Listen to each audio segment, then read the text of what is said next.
The opponent for the New York Yankees American League Division Championship Series is set as the Bronx Bombers will begin their battle with the Cleveland Guardians on Tuesday night at the stadium. New York Post Yankees beat writer Dan Martin, he's going to be on hand for the coverage, and Dan was at the Yankees team workout on Sunday. He joins me now. Dan, how's it going? Good, Dex. How you doing?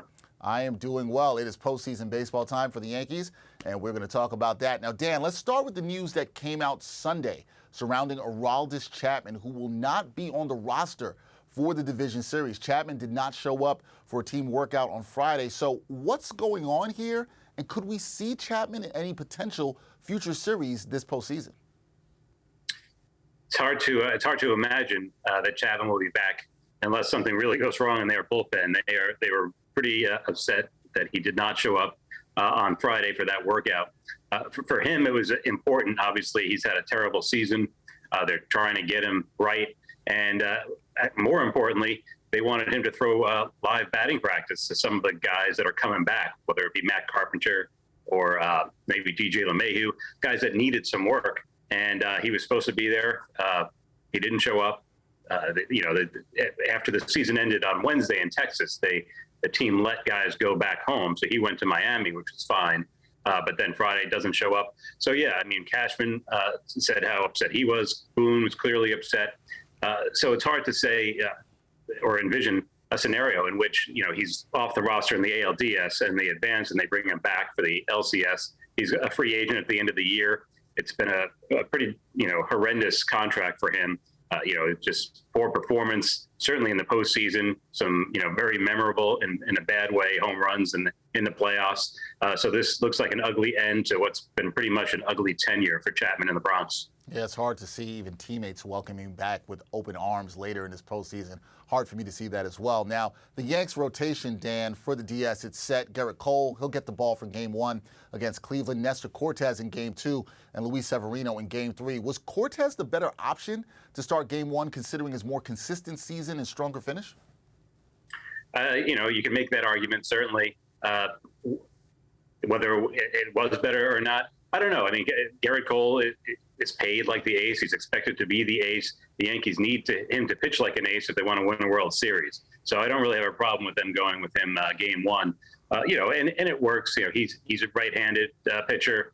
Cortes is a lefty. He'll go Game 2. Then you have Severino primed to go. He looked great in his last outing against Texas, 7 no-hit innings. So the rotation is in pretty good shape. You can quibble with the order, but I really think they're okay. If Cole keeps giving up crooked numbers in an inning every start, that's going to be a problem, whether he starts Game 1, 2, or 3, or whatever series it is. So they need to get him fixed. But, he said he was okay starting Game 2 and having Cortes start Game 1. But, they pay him to be the ace. This is the kind of game he's here for. So, you can't really kill them for making this decision. No, you can't really kill them. Their ace has got to pitch in the game. The aces are paid to pitch it. Now, over the years, Yankees have pretty much owned Cleveland. Is this young Cleveland squad different? And should it be a team that the Yanks should not overlook here? Well, they definitely shouldn't overlook them. And they are a little bit different. They're very young. They've done a great job in getting to this point. They have one of the lowest payrolls in the league. They're one of the youngest teams in the league.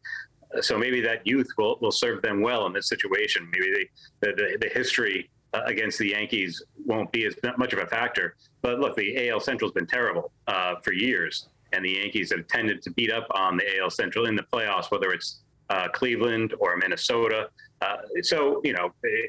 Could something happen and Shane Bieber pitches better against the Yankees than he has in the past? It's possible.